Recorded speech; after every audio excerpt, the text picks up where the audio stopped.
Yes, so Hairless here. Today we are back with a patron request. This is Voctave's Disney Love Medley. Voctave, they're a new group and I've definitely heard a lot about them because they've been recommended to me many times in comments of my previous videos. I have seen one of Voctave's members previously and that is EJ Cardona, and that was in Voice Play's I Can't Make You Love Me. I'm told they're not a full-time group. The members have other occupations or are involved with other projects. This performance has two soloists. One is a very familiar face on our channel, that's Kirstin from Pentatonix, and the other one I'm not so familiar with, Jeremy Michael Lewis. The song is a Disney Love medley. It's 3 love songs from various Disney films. They are I See the Light from Tangled, You'll Be in My Heart from Tarzan, and Go the Distance from Hercules. I've just listened to each of them. The songs from Hercules and Tarzan I remember, which is not surprising because they're the 2 films I've seen out of the 3. I didn't know the song from Tangled. So that's where we're at. I think let's get straight into it. And I apologise as well, I'm just coming off the back of quite a bad illness, so if my voice sounds a bit husky, that's why.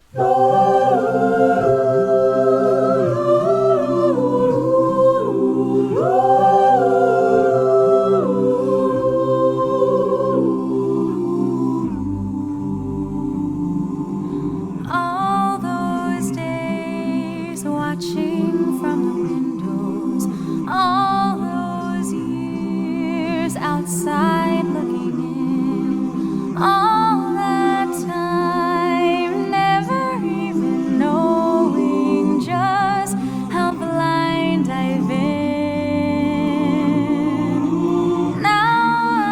Now she's here, shining in the starlight. Now she's here, suddenly she's standing here.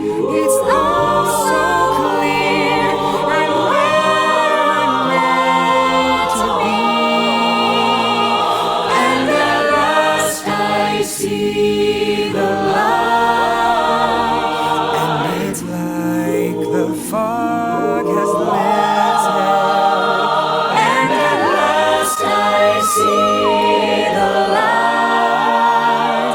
And it's like the sky is blue, and it's warm and real and bright, and the world has somehow shifted.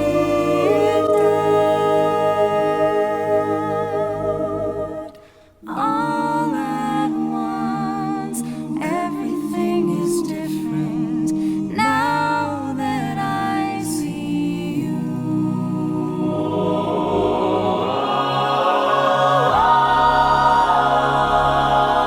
Come stop your crying, it'll be Alright, that's the next song. I mean, wow, okay, that's already 2 minutes in. And the first soprano part as well. Wow. Alright, well, there's probably a lot to say here, so if you don't want to hear my thoughts or my analysis, go to the timestamp. First things first, we're in the same key as the original song from Tangled. That is C major. And in terms of the arrangement, it looks like we're separated into 4 parts: soprano, alto, tenor, bass, and each of those parts subdivided into 2. So within each part you'll have a first and a second. First soprano, the highest soprano, second soprano, the lowest. So including the soloists, there are up to 10 parts. The opening, just before the lyrics come in, I make that out to be mostly overall 4 parts. So there's significant doubling of notes, but it's still in 8 parts. Like if I were to transcribe it, I would do it as 8 parts. To give you a couple of examples of what I mean. 1, the alto line. So we have the second alto line going, but the first alto line. So it's those last 2 notes that they both share, but the first note's different. The other obvious one, and in my opinion the most structurally and rhythmically important part, that's the basses.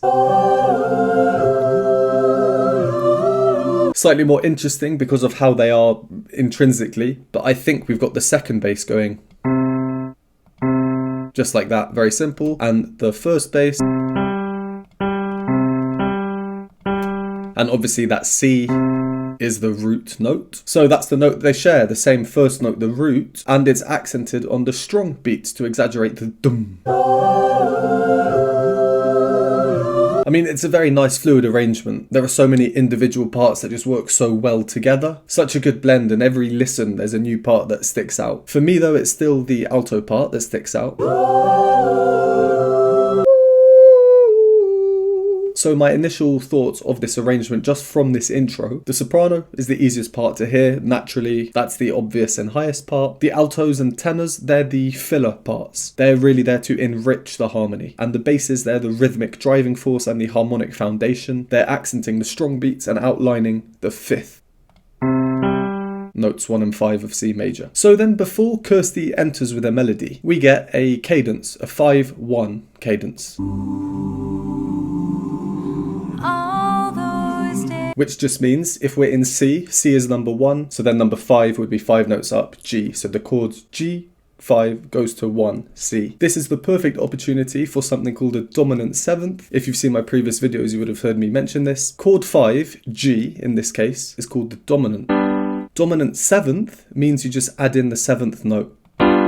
You can see dominant 7th, which in this arrangement is in the second tenor or first bass, and then this wants to resolve to 1 to complete our 5-1 move.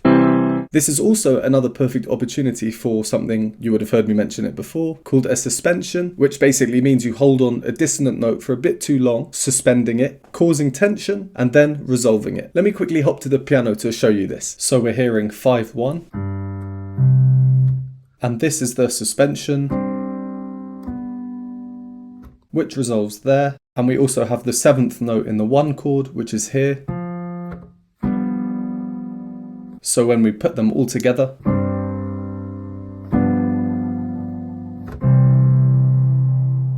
so this introduction is very music theoretically sound. It does a lot of what you might expect it to, adds a bit more tension before Kirsty's entry, and also sets us up harmonically very clearly. There's also a nice choice to remove the sopranos and altos when she comes in. More emphasis on the solo female voice. A bit further on there was a very nice modulation, which means a change of key.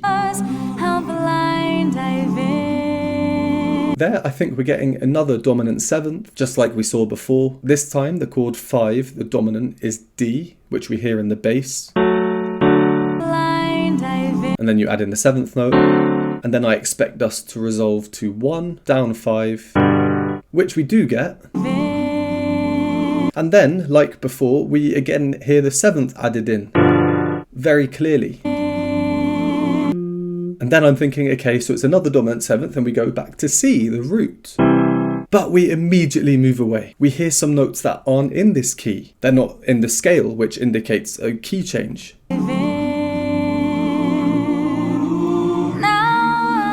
And now we're in a completely different key, E flat major. Which is quite unexpected in terms of how all the keys are related to each other. At this point, we do get a rich sound. The oohs in the upper parts are contrasting the rhythmic lower parts, and we get growth gradually coming in various forms. For example, we have a more open vowel sound, ah. I mean, look how open their mouths are. And it's growing into this kind of mini climax of a first fully homophonic moment, where every part is singing the same words at the same time with the same rhythms as each other. On the words "and at last I see." And at last I see the light. There was a nice second soprano line there. Just a bit of melodiousness amidst a very static chord in all the other parts. And then, first soprano. And at last I see. Hello. That's an E flat way up there. Yeah, very nice. And then if we move forward a bit, things are a bit softer in general. This allows us to focus on the two soloists, and both of them have very nice soft tones, especially good for a song like this, I feel. All at once, everything is different. Both are a bit nasal, maybe just at this point especially, but they work really well together, and of course with Voctave. Voctave's overall sound is lovely. And then before we move into the second song of the medley, we get another key change. So that I see you.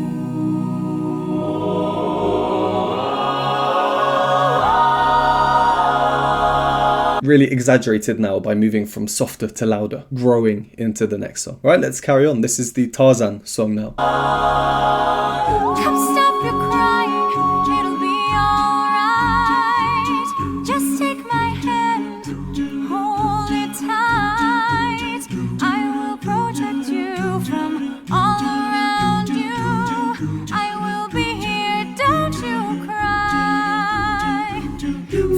one so small, you seem so strong. My arms will hold you, keep you safe and warm. This bond between us can't be broken. I will be here, don't you cry. Don't you cry when destiny calls you. You must be strong. You gotta be strong. It may not be with you, but you gotta hold on.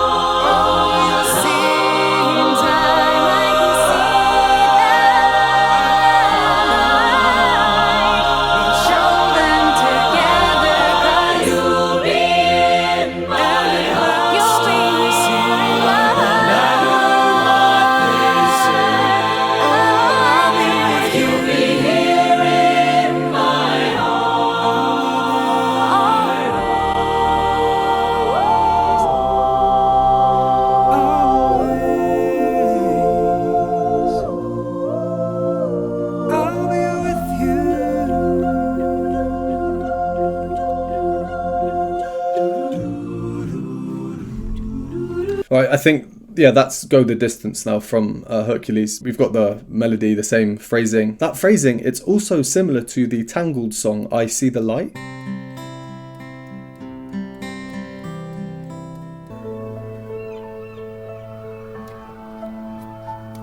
Right, so we go into the second song. Again, the lower parts do an amazing job of being the rhythmic driving force and variety bringers.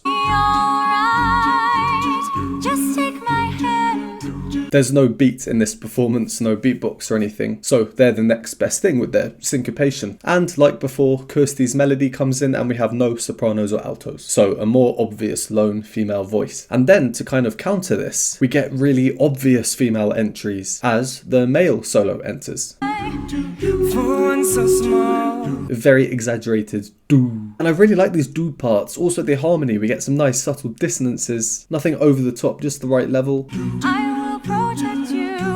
There, for example, we're hearing this. And another example, it was a bit later on that I liked. On in there. The chord is something like this, made up of these notes. And if we move these notes close together, or even... And you know what? Was there a G in there? Or is that just the harmonics? I can't even tell. There may as well be a G in there. So to go back to the rhythmic side of things, all this rhythmicness in the lower parts, I think it kind of serves another purpose, and that's to exaggerate what comes next. This part, for example, listen how exaggerated the, again, I'll use that word, rhythmicness is in the lower parts. I will be here, don't you cry. Don't you cry when destiny calls you. And what comes next, the homophonic section, completely different. I really like the arrangement for this choral style. And yeah, I mean, what a powerful sound. If we fast forward 10 seconds, we can barely hear the two solo melodies. It's a static, powerful chord. And the two solo melodies, they add in some embellishments, little grace notes and vocal runs. And what they're doing, as well as making the melody a bit interesting, is they're actually introducing rhythmic variety, because they're the more interesting parts, rhythmically speaking, at this point. And they also have a hemiola. 3 beats in the space of 2. 1, 2, show them together. And then just before we transition into the final song of the medley, we got a big quietening down. The sopranos, they just work so well together, and I like how they opt for a no vibrato approach. It seems like they've done that from most of the arrangement from what we've heard so far, but especially here.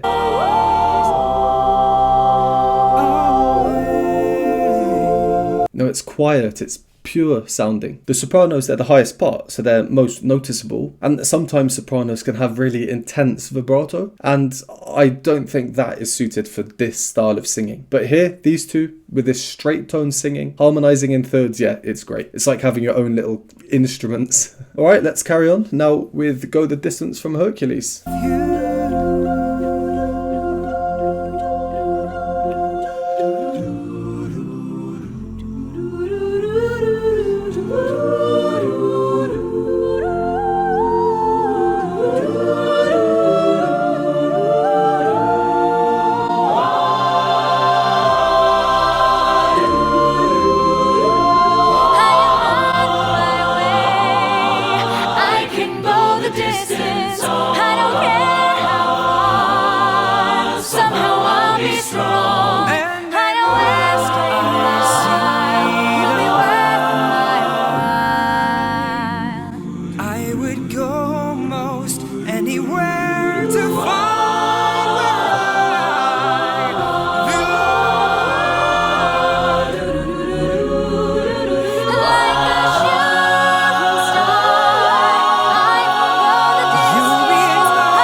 Whoa, the filth, the good filth, the filth though. At that end, we'll come back to that. From the change into Go the Distance, the first thing to note is the change in the meter, the time signature. We go from common time, so 4 beats in a bar or measure, to now 6.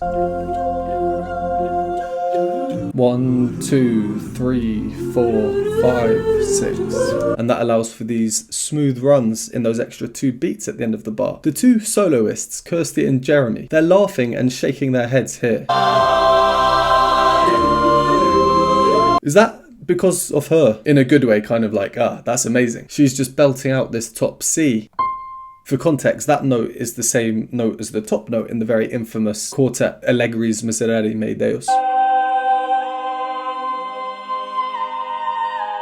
So overall with Voctave, my first time hearing them, I don't know how much touching up gets done in post-production, but the balancing and then this transition that we hear into the lower dominated section, yeah, it's just great.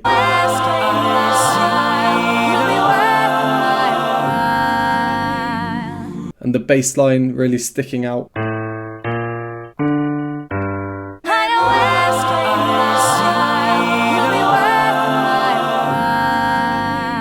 And we can start to hear another transition, and this one that comes shortly afterwards, it's so smooth, so natural sounding. They have complete control over their dynamic intent.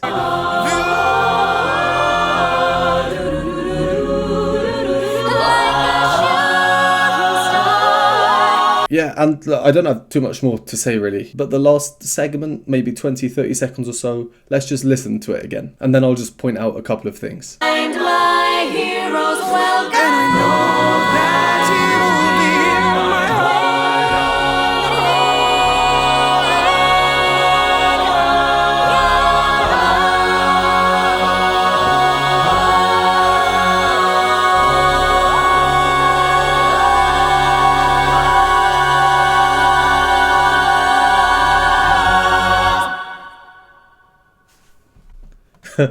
I think for me it's impossible to listen to that whilst keeping a straight face. I mean, we have the bass part sounding like an organ.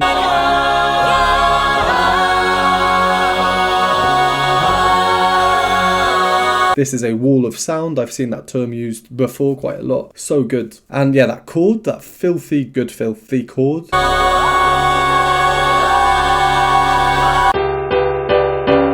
So this isn't all the notes, but it's most of them. And then it's this clash that we get between the D flat and the D.